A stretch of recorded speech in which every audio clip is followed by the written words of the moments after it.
அல்லாஹ் ரப்புல் ஆலமீன் ஜக்கரியா அலைஹிஸ்ஸலாமுடைய பிரார்த்தனையை அல்லாஹ் ரப்புல் ஆலமீன் செவிமடுத்தான். அல்லாஹ்வுடைய பதில் என்ன?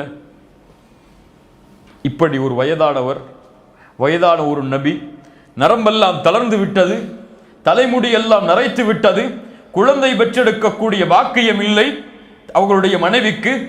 இருந்தாலும் என்னை அழைக்கிறார். எதை நினைவுபடுத்துகிறார்? ரப்பே, என்னுடைய பிரார்த்தனையை ஒருபோதும் இதற்கு முன்னால் நீ நிராகரித்ததை நான் பார்த்ததில்லையா அல்லாஹ். என் இறைவன் நீ, எனக்கு இதுவெல்லாம் இல்லை.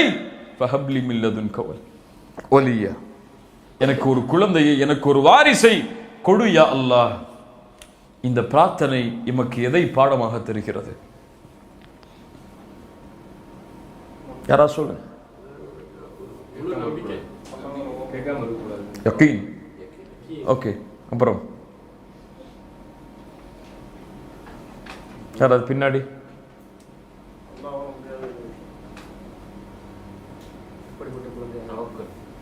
அதான் யகீன், தவக்குல்.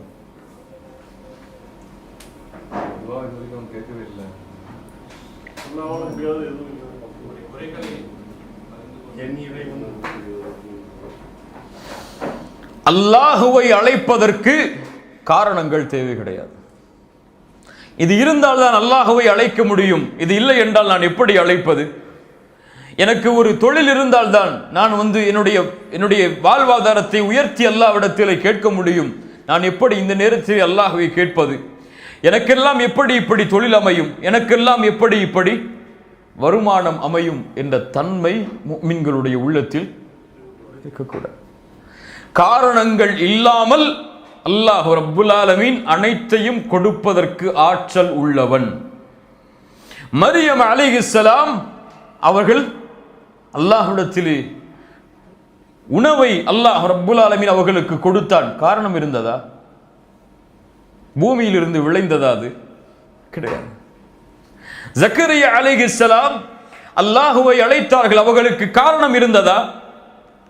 எனக்கு வயது இருக்கிறது, எனக்கு என்னுடைய மனைவி குழந்தை பெற்றெடுக்கக்கூடிய ஆற்றல் உள்ளவள் என்ற காரணம் எல்லாம் இருந்ததா?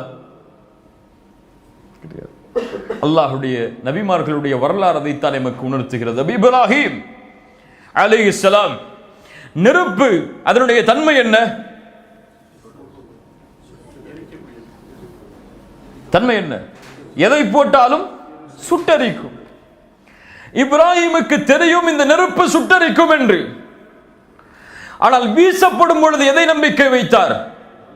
ஹஸ்புனல்லாஹு வ நிஅமல் வக்கீல். இதனுடைய தன்மை இதுதான். ஆனால் இந்த தன்மையை கொடுத்த என் ரப்பிடத்திலே பொறுப்பை சாற்றுகிறேன். அவன் எப்படி நாடுகிறானோ செய்து கொள்ளட்டும். யா நாரு கூனி பர்தன் வ ஸலாமன் அலா இப்ராஹிம். அல்லாஹ் இப்ராஹிமுடைய அந்த நம்பிக்கையால் இயற்கையின் அமைப்பை அல்லாஹ் மாற்றினான். பலர் இந்த நம்பிக்கையில் மோசடி செய்கிறார்கள். ஏதோ ஒரு வருஷம் கேட்டோம், 2 வருஷம் கேட்டோம், அதுக்கு மேல போச்சா? இவ்வளவோ கேட்டுட்டாங்க அல்லாட்ட, என் பிரார்த்தனை எல்லாம் அல்லாஹ் செவி முடுக்கிற மாதிரி தெரியல, அவ்வளவுதான், இனிமே கேட்டு என்ன பிரயோஜனம் சொல்லி அல்லாஹுடைய நம்பிக்கையை இழந்து விடுகிறார்கள். குறிப்பாக இந்த குழந்தை விஷயத்தில் எவ்வளவோ முறை முயற்சி செய்தேன், எவ்வளவோ மருத்துவர்களை அணுகினேன், எத்தனையோ முறை அல்லாஹ்விற்கு சுஜூது செய்தேன், எனக்கெல்லாம் எப்படி குழந்தை பிறக்கும் இதற்கு மேல் என்று நம்பிக்கை இழந்து விடுகிறார்கள். நபி ஜக்கரியாவுடைய நிலைமை என்ன? சுப்ஹானல்லாஹ், அவருடைய எலும்புகள் தேய்ந்து தளர்ந்து விட்டார். அவரால் அந்த பெண்ணோடு சேர்ந்து குழந்தை பெற்றெடுக்கக்கூடிய ஆற்றல் நபி ஜக்கரியாவிற்கு கிடையாது. அந்த குழந்தைக்கு, அந்த பெண்ணுக்கும் அவர்களுடைய மனைவிக்கும் குழந்தையை பெற்றெடுத்து கொடுக்கக்கூடிய ஆற்றல் கிடையாது. வயதாகி மரணத்துடைய நாட்களை எண்ணக்கூடிய ஒரு நிலையில் இருக்கக்கூடிய ஒரு நபி அல்லாஹுவை கேட்கிறார், யா அல்லாஹ், நீ என் ரப், எனக்கு எல்லாம் நீதான் கொடுத்தாய், என் நிலைமை இதுவரை என் பிரார்த்தனையை நீ நிராகரித்ததில்லை. ஃபஹப்லி மின் லதுன்க வலியா, நீ நாடினால் கொடு என்றெல்லாம் கேட்கவில்லை, நீ கொடு யா அல்லாஹ், எனக்கு அவ்வளவுதான். அல்லாஹ்வுடைய தூதர் ஸல்லல்லாஹு அலைஹி வஸல்லம் அவர்கள் அதைத்தான் சொன்னார்கள், உதுல்லாஹ வ அன்தும் மூகினூன பில் இஜாபா, நீங்கள் அல்லாஹ்வை அழையுங்கள், உங்களுடைய பிரார்த்தனை அங்கீகரிக்கப்படும், அல்லாஹ் அங்கீகரிப்பான் என்ற உறுதியோடு. அல்லாஹ் ரப்புல் ஆலமீன் ஒருபோதும் மின் கல்பின் காஃபிலின், மறைவாக உறுதி இல்லாத அல்லது உள்ளத்திற்கும் அவர் சொல்லக்கூடிய பிரார்த்தனைக்கும் தொடர்பில்லாத பிரார்த்தனைகளை அல்லாஹ் ரப்புல் ஆலமீன் ஏற்றுக்கொள்வதில்லை. அல்லாஹ் ஏற்றுக்கொள்வதில்லை. உன் கல்பு எதை சொல்லுகிறதோ அதை உன் நாவு மொழிந்தால் அல்லாஹ் அங்கீகரிப்பான். அதில் உறுதி இருந்தால் என் ரப்பு நீதான் கொடுக்க முடியும், எனக்கு காரணம் எல்லாம் தெரியாது, முயற்சி செய்கிறேன், கொடுத்தாக வேண்டிய கட்டாயம் என் ரப்பாகிய உன்னிடத்தில் தான் இருக்கிறது, நீதான் கொடுக்க முடியும்.